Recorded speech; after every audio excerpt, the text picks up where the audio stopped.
Hi, this is Dr. Jacalyn Kerbeck, the President, Founder, and Chief Listening Officer here at our network at USA Global TV and Radio. Thank you so much for your loyalty. Thank you so much to all of our guests, to our team members, to our sponsors, and to all of our elevated listeners. Here at USA Global TV and Radio, we provide world-class education, entertainment, hope, and inspiration.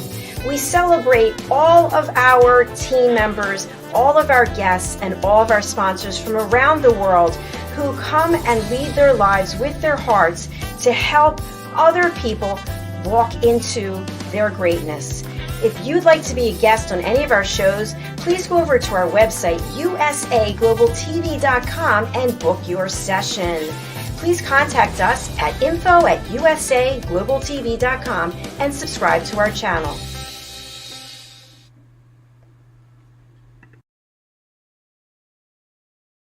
Hello, everyone, and welcome to USA Global TV and Radio. I'm Dr. Jacalyn Kerbeck, and I really appreciate all the loyalty, all the follows, and all of the commitments that people have made to keep pushing our platform forward. As of today, we have a new number. In the last 28 days, we have over 70,200 views. So that's gone up from Sunday, which was 57,000. So thank you, thank you, thank you. I love the fact that we're providing content that you find educational, entertaining, and filled with hope and inspiration. Our show today is Food and Our Emotions, and our topic is the role trauma may play in food disorders with our special guest and team member, Jenetta Barry.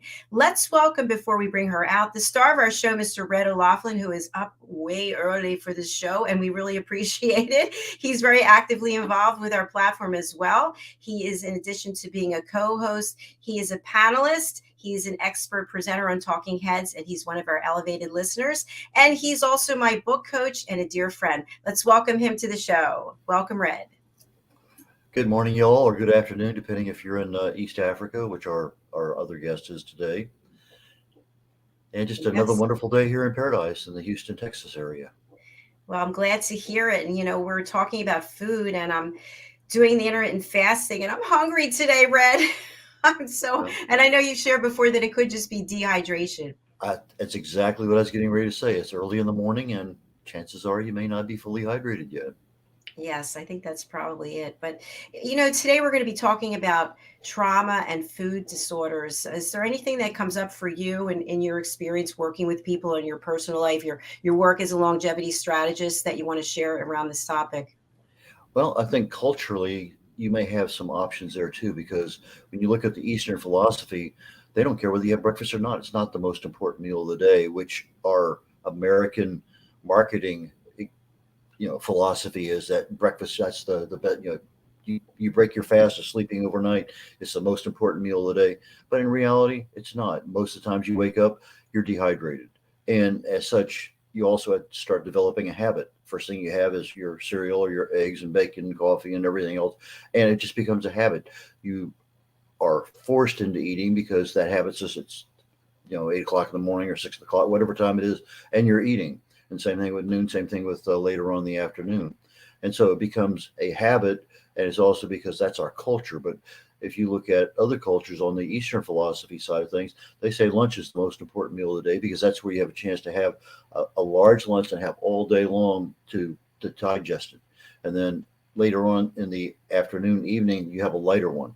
But if we take a look at our normal American culture, they have a breakfast, they have maybe a snack, they have a lunch, they may have an afternoon snack, they have a big meal there later on and maybe a snack after that. And so you hear these nutritionists say, well, 3, 4, 5 small meals a day are good for you. And I don't believe they are. They keep your blood pressure elevated. You don't need that, not blood pressure, your blood sugar elevated. And it just has a tendency to lead to diabetes and other problems. So why create a problem that you don't have to have? Because if you listen to your body, the hormones are going to tell you when it's time to eat, when to stop eating. But that's a different show. We're on emotional trauma today. And so let's go ahead and get our guest out here as soon as possible, Dr. Jacalyn. I think that's the right thing to do right now. Yes, absolutely. So, joining us is one of our dear team members who is also a co host, a panelist, an expert presenter on Talking Heads, an elevated listener. And she was ahead of the curve long ago before I was, in terms of using online platforms to work with people who are struggling with grief, with trauma. Let's welcome Jenetta Barry in the Epiphany Process, joining us from Kenya. Hello. Hello, welcome. Can you hear me? Is there a bit of a delay? Do I need to pause before I answer? You can hear me. Okay. We can hear you, yes.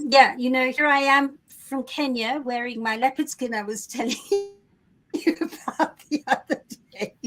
I love it. But jokes aside, it's an honor and a privilege to be here today. And I feel so passionately about this subject. And if it can make a difference to one more person after our show today, I believe we've done a really job well done. Thank you, Janetta. Something I wanted us to start out with is, because we were talking about this backstage, is depending on where you are in the world, weight could be looked at in different ways. So here in this country, and I have to say that I fall right into the trap, is the obsession with being thin, the obsession with what the scale says, with how you look. And I've been spending my entire life hating myself because I'm never the right weight. But other parts of the world, people are celebrated if they have on a few extra pounds. Janetta, tell us a little bit about this. Yeah, it's an interesting thing because I was doing this program with you today, I went and did some of my research, and I've been saying for some time that there wasn't an issue with overweight up until Twiggy and the 1960s, but I actually sit corrected because in actual fact, being plump and overweight practically worldwide was revered. It kind of made for a lot of tribes and traditions and so on, was that it was a sign of wealth if your wife or wives or women were overweight, and it was very much sought after. And even if you look back into the Greek times and the statues of the Greek goddesses, they're all plump with rolls of fat on their stomachs, all those statues and so on. So it's been there for a long time that having a lot of weight on you is acceptable. And it appears that towards the end of the 19th century, that started to change, and having that one expression and long tapered fingers and so on was a sort of disempowerment of women, so that they became more of an object and didn't come into competition with the patriarchal way of being. And that continued right into the 1920s, where in the 20s women were stopping eating completely, or a lot, not completely, but really bringing themselves down so that they could be this chic 1920s person. So it didn't start in the 60s, but in the 40s, being a little bit more buxom came back in again. And then in 40s and 50s, and then suddenly in the 60s with Twiggy, we went into being like insects. So that blew me away when I did that research. That is really interesting. And, I think one part that we have to maybe turn over to Red is that being plump or overweight has major health impacts on our organs, doesn't it, Red? Well, being plump, if you're only talking about a couple inches, probably not a big deal. Now, you have fat that's going to accumulate around the internal organs called visceral fat. You also have fat that's right outside under the skin, subcutaneous fat. And if you have an extra 7 or 8 inches around your gut, yeah, you might be having a problem. A lot of that is probably visceral fat, and a lot of that can be controlled, obviously, by diet. We mentioned it the other day, when you have a fatty liver, a lot of issues start to happen. So if you start accumulating fat inside your body, around your organs, yeah, there's issues that can happen. But like most everything in our life, it doesn't happen overnight. It takes a long time, years in many cases. So you end up in your 20s and you're fine. Your 30s, you're kind of maybe an extra inch here. You let that belt out just another notch, and then all of a sudden you get in the 40s and it's 2 inches. You're letting in the belt out, and you're like, okay. I'm still doing all my exercise, but our metabolisms change. A lot of things change, and we don't keep up with the changes. We have a tendency to just keep doing the same habits we've always had. So over time, you get into your 50s and 60s. Now all of a sudden, you're packing on that extra 30, 40, or 50 pounds that you didn't have way back when, and it's just you can't get rid of it no matter what you try. And there are ways of getting rid of it, but we expect to get rid of it overnight, and those expectations are not met. So now all of a sudden we are, I'm not going to use the word trauma, but we have a depression, anxiety about this thing, and we got to go out and we got to work more in the gym. We got to watch what we're eating. And so we start changing our lifestyle to try to get that slim figure again. And we give up. Okay, if I can't do it, I might as well eat, because that's where my comfort comes from. And so we have a tendency to kind of roll in this circle of, I want to get thin, it's not working, I'm giving up, and I'm just going to eat and not worry about it. And that's when you start ending up, now you're in your 50s with that extra 40 pounds, and now you start having some health issues because of diabetes and cardiovascular issues and other things. Yeah. I don't know, when I hear those numbers, they sound like big numbers to me, 30, 40, 50 extra pounds. Janetta, what about you? Can you imagine if you had an extra 50 pounds? That would be like if you picked up weight that weight, like the No. 225 pounds, that's a lot of weight. Yeah, it is a lot of weight. And I want to, what Red had to say then, it's just so spot on.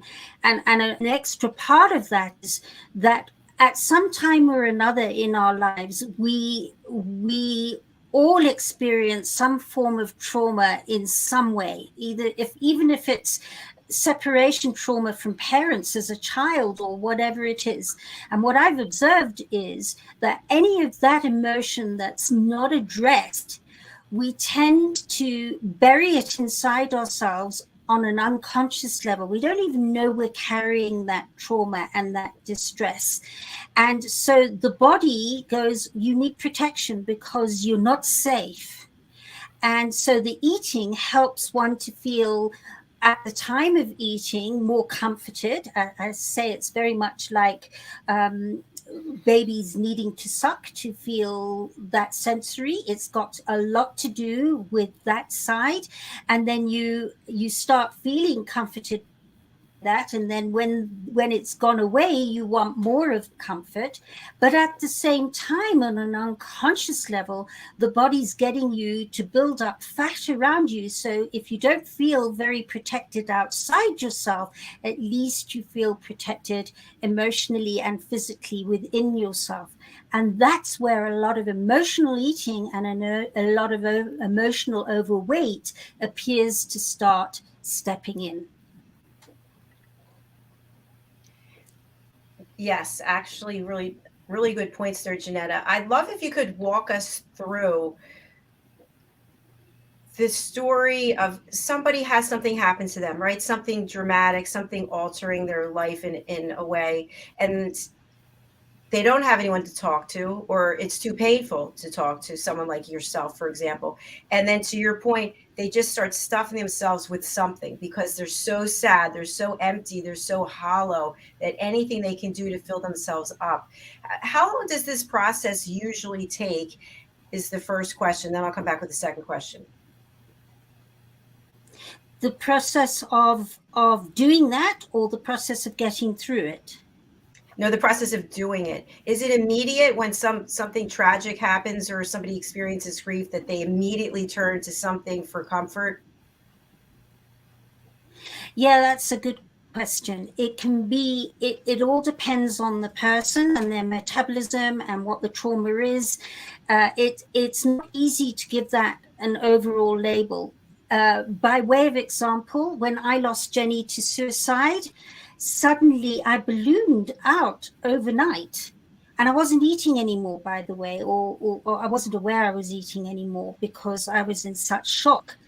So I have noticed that it happens in different ways with different people. Some people might find it starts building up. And by the way, you were mentioning about they feel isolated and alone. A lot of the time, why people do not turn to somebody else is because they perceive everybody else is managing and they're the only one that isn't, and that nobody would understand. And so that's when they'd either start binging, depending on the type of personality or what the trauma is they're dealing with, start binging, or slowly building up to eating more and more and more as they realize it's comforting them. It all depends on the person and the situation. Thank you so much, Jenetta. And I have an experience with somebody that I had in my past where the person lived alone and the person actually had bags of candy hidden all over the house. And the person was by themselves. There's nobody else living there. And it ended up that a doctor said this person had food allergies to sugar and flour. And so I ended up going to a treatment facility where they specialize in food allergies. And I was part of this therapy group where, the family members and friends were asked to come along. And anyway, my question is it possible this person had gone through trauma themselves, but they were told that it wasn't because of the trauma, it was because of food allergies? Have you heard of anything like this, either one of you? Usually, an allergy is something you avoid because you have some kind of reaction to it. Now, a lot of us have sensitivities to things that can create problems, gluten being one of them. That's a fairly well known one. But then again, you may end up having colitis, you may end up having a lot of other things, and so you avoid certain foods. We get a little depressed sometimes because we have an emotional response to whatever is going on in our lives, and stress is one of those. And stress releases more adrenaline, it releases more cortisol, and that's one of those, the chemicals that store fat. That's just one of those things in life that cortisol loves to do, and it stores it around your gut because you got 4 times more fat storing cells in those areas. And so if you're not burning off the fat on a regular daily basis, that extra fat is stored. And sometimes we get in those emotional nets that, and it could go either way. I mean, yeah, we may put some food on, we may end up losing a lot of weight too, because we just don't, there's no satisfaction in eating. A lot of times we eat because it satisfies us, but there are some occasions where, maybe loss of a loved one can put you just as much in the overweight situation as it could put you in the underweight situation, because people do, as Jenetta said, people are reacting differently, and as such, we end up in that situation where I don't want to eat. It doesn't taste good. Until you avoid it. And by that habit, day after day, you end up losing pounds, and now you're significantly underweight, but you look in the mirror and you don't see that. Your mind translates, well, that's fine. And so we end up in that vicious circle going the opposite direction. Yeah, that's a great point, Red. Thank you. And Janetta, our topic today is trauma and the role it may play in food disorders. When we think of food disorders, what comes up for me is bulimia, anorexia, but is that actually the only two food disorders, or are there others that we need to know more about, I should say? Yeah, I mean, yes, there's the food disorder in the other direction where you overeat and the morbid obesity, and that's a disorder. So it can go either way. And those disorders definitely come from some sort of happening, trigger, perception, self-perception, perception of the world at large. There is a tendency, if you are an addictive personality, to more easily go towards one way or the other, either to bulimia and anorexia, or overeating, or whatever it is, and to morbid obesity. It all depends on what has happened and how easily you adapt to that lifestyle, and or that happening, or didn't adapt to that happening. And I've noticed that, and this has happened a lot of times, where a person, when I'm working with a person has lost all interest in life and doesn't see a way forward, often they're the ones that find they're disinterested in food, because there's almost I'm ready to give up mentality. So nurturing the body and protecting the body doesn't go in with that thought and feeling process. And then the ones that do want to go forward and have a reason to live but don't know how to, need to protect themselves. And I've seen this time and again in my work. The first time I saw it, it blew me away.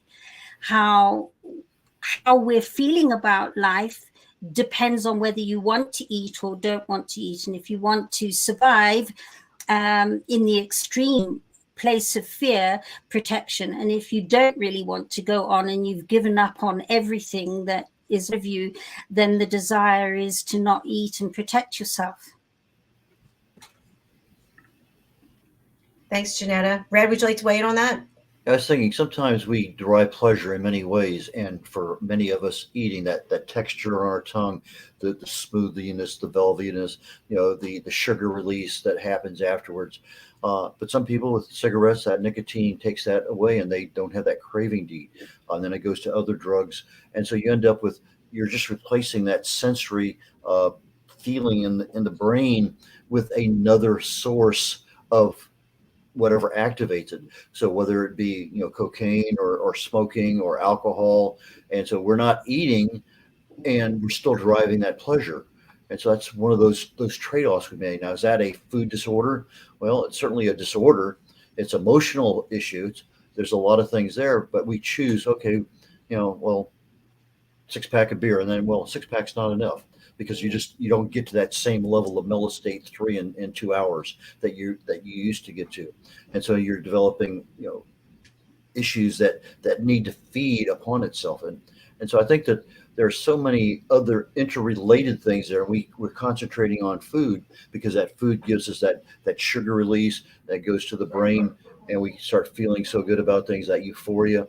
But sometimes we substitute that for other things. Now, I can say that, yeah, it's a disorder, absolutely. But we're concentrating on food and the emotions right here. And food is one of the major ones we have. And if we don't do that, then sometimes we look other places for that same euphoric feeling.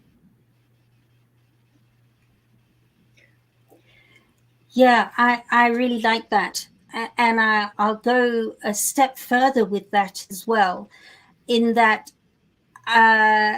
when we're in the perception that something outside of us is the only thing that can fix us, we will reach out to things outside of us, like food or alcohol or drugs or smoking or whatever, or another person. It could be addiction to a group of people, can be an addiction, or to another person, whatever. Or it could even be to a way of life, a lifestyle addiction.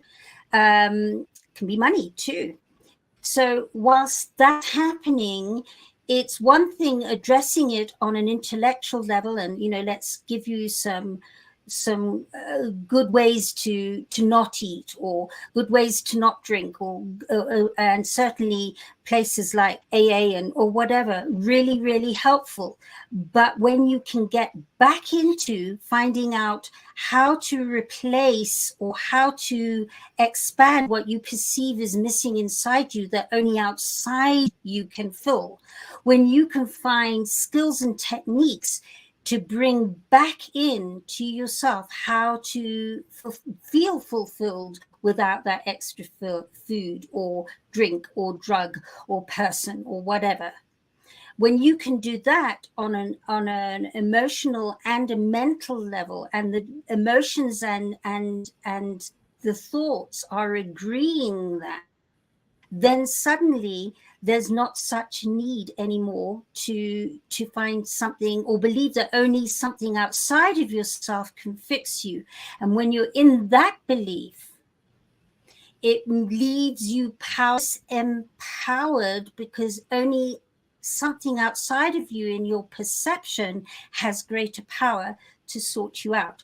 But when you can step into yourself and start empowering yourself with some very powerful techniques, suddenly all that outside of yourself is no longer so attractive. Thanks, Jenetta. I have a follow-up question for both of you, and I'm wondering if anyone in the audience is thinking about this. Is it a disorder if you look forward to eating, or if you say to yourself, I'm going to treat myself later today, I'm going to have X, Y, Z, and you look forward to that all day? Is that a bad thing? Might I suggest something, Dr. Jacalyn? Sure. Why don't we go ahead and take our food? Why don't we take our food break? Why don't we take our commercial break? Yes, I'll be back. And it gives us a chance to kind of formulate our answers, and we can come back and talk about that reward system that we tend to use with regard to food. So I'm off. That's a great idea. We'll be back in 20 minutes. We're taking a food break. No, I'm kidding. Okay. All right, we're going to watch 2 clips, and then we'll be right back. You feel so frustrated. Why won't anybody hear what you have to say? You're filled with anxiety. You feel so isolated and alone. You're desperate for a connection with someone out there in a world that just seems to keep rushing by. Stop. You have a choice. Learn how to listen at an elevated level through the power of listening educational courses available on usaglobaltv.com. A world where you manifest everything you need and desire through the power of listening. The Power of Listening educational courses are available today for you to feel and know you have connected and you have been heard through elevated listening skills. The Power of Listening educational courses and children's books available today on usaglobaltv.com. Hello, boys and girls, and welcome to Story Garden. Your host, Diane Boehm. I'm so happy to have you here today. Diane Floyd Boehm tells wonderful stories that warm the heart, spark the imagination, and unite people and families across generations. For children, Diane's Harry the Camel connects with all of us who've ever wondered how different our lives might have been if only we'd been born something better, like a wonderful horse instead of an ordinary camel. In the end, we all learn along with Harry that there's nothing better than just being yourself. Diane's Little Girl in the Moon looks down on earthbound children and wonders if they know she's just like them. A story of love, home, and the bond between mother and daughter, its powerful theme that we're each of us different yet all of us the same plants a seed in children that promises to blossom within a loving and trusting grown-up.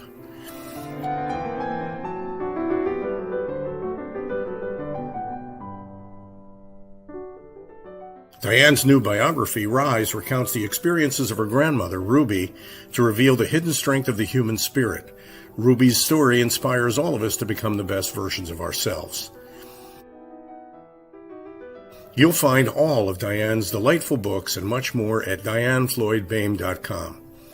Visit dianefloydboehm.com. That's dianefloydboehm.com.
USA Global TV and Radio. Our show today's Food and Our Emotions. I almost played Listening Lazies, but I couldn't do it to the two of you again. I just want to mention Listening Lazies is now available on all the major music platforms like Apple and Amazon and Spotify. So go download. Okay, we were talking before the break what Red so eloquently summed up as our reward system. Looking forward to eating something or drinking something at some point in the day, knowing that it's probably not the healthiest thing for us, but we deserve it. We want it. We've earned it. What are your thoughts about this? Well, I think we get that from our parents, don't we? When we're small kids, okay, you do this and this and this. I'm going to, take you down to the ice cream place or whatever. We get those rewards, but we associate those rewards with something that tastes good, dessert, candy, Coke, whatever it may happen to be. We have those rewards that were kind of inculcated when we're young. And what do we do to our kids? We do the same thing. And so it just goes on and on. And so we associate, well, that reward. Okay, fine. I get this project done in time. Let's go out and have a nice dinner, and we're going to have a big dessert. And so we reward ourselves with the foods that we wouldn't typically have at home that are probably, 40,000 calories more than we would eat in a week. But we go out and we have ourselves a feast, and that becomes part of our enjoyment. I lived in Germany for a couple of years toward the end of the 90s, and I was on a Atkins diet kind of thing at that time. I have zero carb, actually 10 grams of carbs a day at most. And I would look forward, once a month, every other month, I would go down to Italy, and in a 3-day weekend, I would gain 12 pounds, pasta and bread and everything. And 2 weeks later, it was all gone.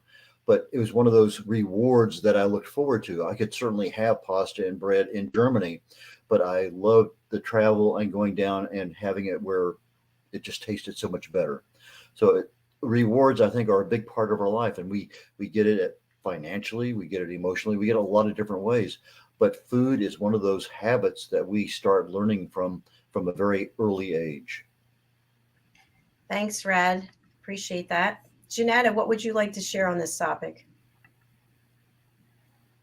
Yeah, I think that's such a good point you've made, is that we are rewarded with things that aren't necessarily that good for us in childhood, and it perpetuates and carries on. Having said that, I don't think there's anything wrong in going, I'm really looking forward to supper, and tonight it is pizza. Because I've got to go, if you're Jenetta, doing it sorry. from a place of balance. Can you hear me? Yes, we can hear you.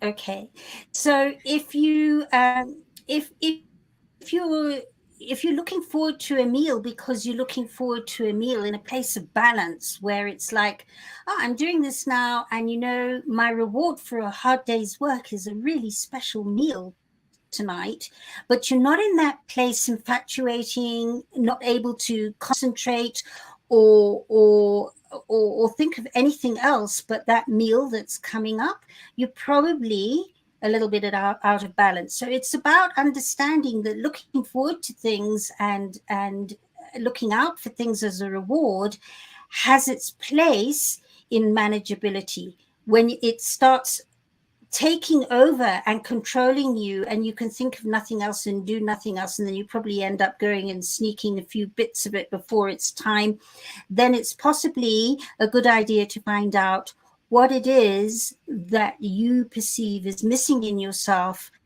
that you need to have everything now, rather than in time gently step into the reward time of the day and enjoy it from an open-hearted appreciation. Thanks so much, Jenetta. Really good points by both of you. I'm wondering if we can sort of narrow it down for people who are watching or listening. So when is it a problem? When is it a food disorder? Is it when you go to the doctor, you step on the scale and they go, oh, you packed on some extra weight since last year? Is it when you get your blood tests back and you see certain numbers are out of whack? Or is it just when it starts to preoccupy your mind, that you're thinking about it, to, like Jenetta, what you just said, you're thinking about it all the time? And if it doesn't fall into those categories, you're okay. Well, one thing that Jenetta brought up that I thought was very interesting and very correct is balance. And sometimes we get in that hurry up mode where all you have a chance to do is grab something and go. And then the next day you're grab something and go. And all of a sudden you don't have that time to sit down and either prepare a meal and enjoy it. And a lot of times we just gobble things down. We don't enjoy the texture, those little the things we feel on our tongue, the things that are part of the food that we're eating, that crunch, those little extra things. And when you start bringing it into the situation of when does it become a disorder, I think most things in our lives don't occur overnight. Some do. Obviously, like Jenetta, the death of her daughter, and suicide. That's an immediate thing. But for most of us, I think we're incrementally just kind of porpoising into a new world, and we never even realized we left the old one. And then all of a sudden, it's a habit. Okay, that habit is just incrementally changed. Well, the habit is incrementally changed again, and again, and again. And this habit may be, it's not something that's going to happen in 2 weeks. It's something that happens, as you say, through your 40s. Maybe it's a loss of a job. Maybe it's more kids that are added to the family. Maybe it's the expense of college. Things change, and all of a sudden our priorities, our focus, everything changes. And we're incrementally trying to balance our life to what we think we need. In reality, we're not really balancing anything at all. We're just coming to a new norm. Yeah, that makes a lot of sense, Red. I know when I was growing up, food was a big part of our family process, get-togethers, big meals. Everybody sit and don't rush through the meal. I've shared this before, but we would go out to dinner quite often, and my dad would say, "We're dining tonight," and we would be there for hours, literally hours. Whereas some people like to gobble the food down. And now, at this stage of my life, there really aren't any family dinners. It's just me grabbing something within 10 minutes at lunchtime. And then dinner, I sit down, I have soup usually, and I'm at my computer working while I'm eating the soup. So it really has changed a lot. And but that doesn't mean I make the best food choices either, because sometimes I want that rice pudding. I want that Chardonnay. I'm having it. And I say to myself, you've earned it. And so that might be the wrong philosophy, but that's the way it is right now.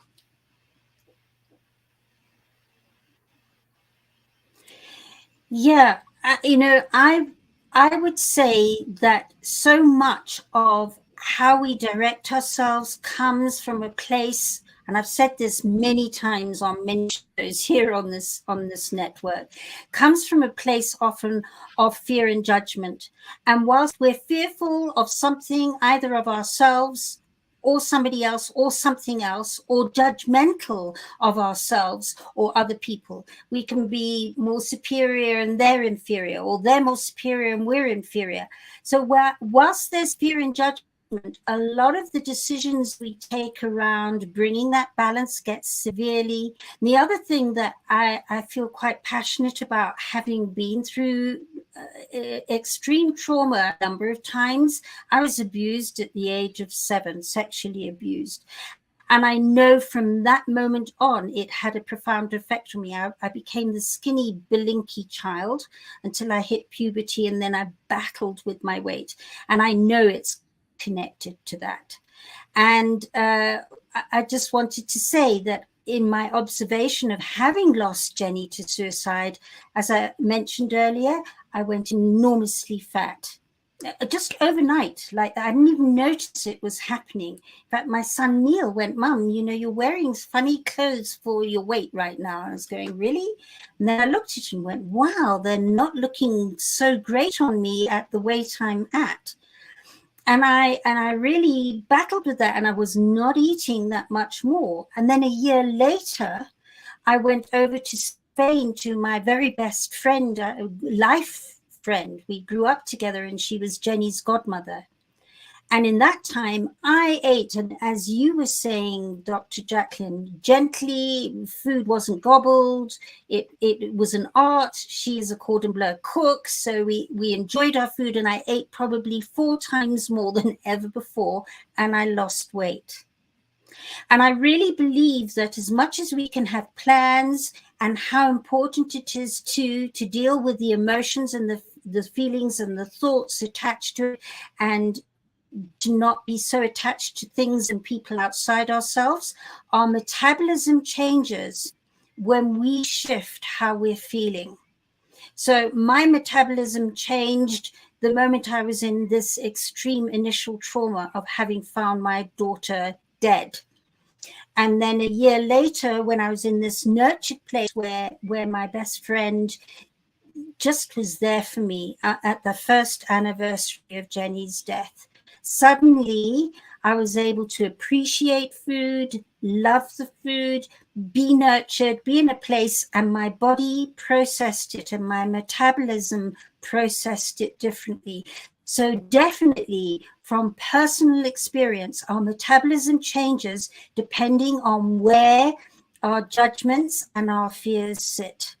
And when that can all be encapsulated, this is where I've helped many, many people with eating disorders in my line of work. When they've changed that internal conversation, their metabolism changes as well. Thanks so much, Jenetta. I want to just throw this out there, this word, and Red, I don't know how you're going to feel about it, but the word is menopause. Okay. Menopause. Is that a trauma? Is that because all of a sudden everything starts to change?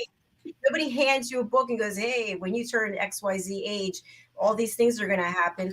And that has a big impact on our emotions. And so the relationship we had with food before is not the same, because now food is like the enemy in a lot of ways. Well, as Jenetta's mentioned more than a couple times today. Go ahead, Jenetta. I jumped in fast. I so understand that, because 24 years ago, I had uterine cancer, and I lost all my reproductive organs and went instant menopause. And I believe that when we reach menopause and our metabolisms are changing and we're not needing A, so much food, and B, we're processing it differently, there's a grieving process there. There's a part of us that feels we've lost our womanhood. Our ability to be able to have the choice, even if we don't want any more children, that choice has been taken away.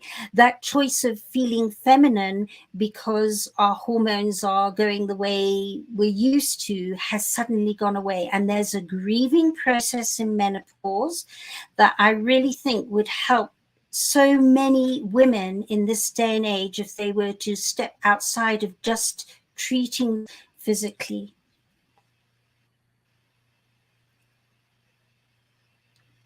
Thanks, Jenetta. I agree with that. Red, you wanted to add something? Well, Jenetta's mentioned balance a couple times already. And as we grow, we have balance, particularly in our teenage years and in our 20s. And then things start to shift a little bit. Your human growth hormone starts to decline, and other hormones also. We end up with lots of imbalances. And food has that tendency to balance us out if we're eating properly.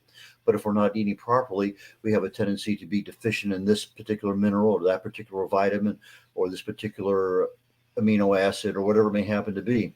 And so by the normal process of growing and aging, and we start seeing less production of this and less production of that, that imbalance now becomes an overriding factor in other things. And then we have that background thing that's going on in our emotions, our world, our stress, everything is happening. And we're now compensating for that by even overindulging in sugars and whatever else. So it's a balancing act, and we are not taught anything about it. We don't know anything about it. And unless somebody like Jenetta comes around that says, hey, if you do this, things are going to change a whole lot better in your life. But it's one of those areas where, number one, we're not aware of it. There's very little education out there. It's not something we want to go out and find on our own, because we don't even know we can find it. And so I think that's just part of the problem of growing up in our age. We have so much information out there right now that you can't even begin to digest it on a regular daily basis if you wanted to learn something new. And so it adds to the complexity. It adds to that incremental diversion from the norm. And then our bodies are not doing anything to help us. Yeah, it's a 1-2 punch, so to speak. Yeah, I was also just thinking about the fact that as we do age and we have these ideas, this reward system ingrained in us. I've lived my whole life like that. Do this, get that. You know, do something, get a gold star. So what about the younger generations? From what I understand from speaking to different people who've been on this platform, they don't feel the same way, or they don't look at things the same way that we have in at our ages. And Red, as you know, we had a guest on here, Baraka Getz, and she spoke about the pleasure ladder. And the pleasure ladder, there are 5 levels, but the first is physical. It's that immediate need for something to make us feel better. And as you go up the ladder, it's more esoteric. It's more about gratitude and helping other people. And so when we live in that space, we're not as concerned with the physical needs. So how do we, as we age, how do we balance all that? Most of us, we don't. Good answer, Red. Yeah, most of us, we don't. Again, it's awareness. If you don't, like Maslow's triangle or pyramid, you start out with the physical, the security and all that, and you get up to the self-actualization there at the very top. Well, the same thing applies in Braca's ladder. Those needs are fulfilled, and then all of a sudden, okay, what else is there? How many of us actually go out and ask ourselves, what else is beyond what I have right now? We don't. It's now some of us do. I got my degree, I got this job, I got, my kids are out and I got grandkids. But how many of us continue our own personal education and need to help others, the gratitude? Those are things that we see other people doing, and sometimes we do it, and most of the time we don't. Yes. Thanks, Red. Jenetta, looks like you have something to say about this topic. Yeah, that's such an interesting concept, because it feels to me like the ladder is a progression that many people go through in life. Your first needs as a baby is to be fed and changed and made sure that you're warm and safe. And then you carry on where you need to make sure that you eat and you've got a career, and especially with women, as they start getting towards their 40s, that spiritual side of that ladder climbing starts coming in and being more important. Noticed with men, if they're going to be spiritual, often it's very early on, and they get it more than women do. They really get that bigger picture. But it sounds to me like that ladder is very much what a lot of people go through in life as they change through the different phases of their lives. Yes. And it's also when people start asking that question, what is my purpose? Why am I here?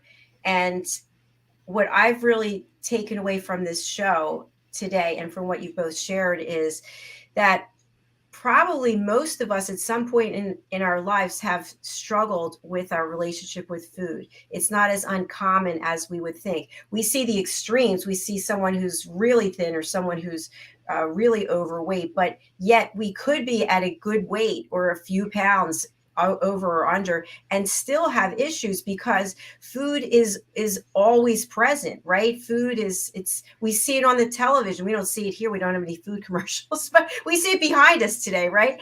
And by the way, we'll take food commercials if we have any food sponsors out there. But it is around us, and we get together with other people. And some of the reasons we get together are why? To share a meal, to celebrate over a meal, to go out to dinner, whatever the case may be. And it's hard to get away from it, but yet it is that mindset, that journey. If we think about Maslow, we think about the pleasure ladder, climbing up there, and maybe food doesn't have as much importance as it used to. But then we might also realize that we are not fulfilled. We didn't realize we went through our whole lives having a feeling and not knowing what it is, and it's that emptiness, it's that grief for loss of something, or the grief of not ever being able to follow our dreams because we were busy helping other people. We put our dreams aside. So I'd love to have you both comment on that or anything else as we close out for today's show.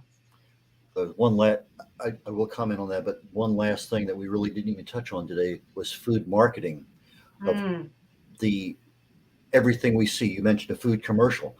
Well, you drive down the street, you smell this Chinese food or this burger or whatever may be out there in your neighborhood, and it just feels so good because now you're adding an extra sense. And so the marketing of food, and when you start tasting food where they put that extra little preservative in there to make it look good, to make it taste even better, to make it last longer. So that's another aspect of this entire uh, emotion and food that we're not even talking about. And so I would love to just keep going and going, but I see the clock is ticking, and I'm just going to turn it back over to Jenetta so she could put her last comments in. Thanks so much, Red. And I think that would be a great idea for another show for food marketing and talk about how they reel us in. Jenetta, what are your thoughts? Yeah. Yeah, my feeling is that it is all a money-making scheme in a sense. I mean, even the way sweets are put together, they're brightly colored to make us feel attracted to what we used to be attracted to in, say, like that avocado behind me, or that strawberry or whatever. But it's an easier way to eat. And as Red was saying, with the colorant and the flavor, it's just so much tasty on the tongue. And then you put them all out at the supermarket checkouts, and everybody goes, oh yeah, that'll make me feel like I've got more energy or make me feel better or whatever. So that marketing plays a big part in taking what food is a part of life. I mean, the Muslims talk about breaking bread with you. It's a part of life. It's a very precious part of life. And when that preciousness is taken away for the sake of getting people to eat more and pay more and buy more, it'll distort the whole art of eating. I love that, the art of eating. And, Janetta, what you said, something popped into my head, which is Easter's coming, right? And we know, at least here, you can go to the grocery store, and as we get closer to Easter, which probably is right after Valentine's Day, the way we work here for the market, you're going to see those pink candy bunnies and those chicks, the yellow chicks. They stand out in the aisle, and they're all garbage. Every single thing is in it, but yet we're drawn to them, aren't we? We're like, oh, that has to be something that's tasty and worthwhile. And meanwhile, it has, I don't know if it has anything that's actually natural in it. Do either of you know that? It's all cardboard. Yeah. No, that's our culture. That's what sells. Supply and demand. That's what we see. They're going to put it out where you're going to see it, prominently. So that's our culture. And Red, it's just I think really segues into what you're talking about on Talking Heads about toxins, because there are toxins in food, and I'm wondering, are these toxins making it an addiction for us? That in some cases that they purposefully put things in the food to make us savor it and make us feel like we have to have it. Sugar. Sugar it is. It's not a 4-letter word, but it should be. Well, it's been another interesting show. Thank you both for being here today. And please, as we close out, let our audience know where you are on our channel, what you're doing, so they can tune in and watch. Let's start with Jenetta. So on the USA Global TV and Radio Network, I'm on A Woman's Prerogative on a Monday. I would say Monday night for me, but it could be anywhere in the world for you. But Monday's A Woman's Prerogative, where we talk about matters, women, and thought-provoking matters. I co-host with Dr. Jacalyn, The Art of Mental Health Wealth, where we use art and how that can change one's approach to life. And I'm on Global Adventures, which is not a travel program. It's a program where people have traveled to places and had unique experiences and insights and spiritual ahas, and places that one wouldn't normally go to, that look really interesting and intriguing. And also, of course, I'm a talking head as well. Fantastic. Thank you. And also an elevated listener. And an elevated listener, yes. Thank you, Jenetta. How about you, Red? Where can people find you here?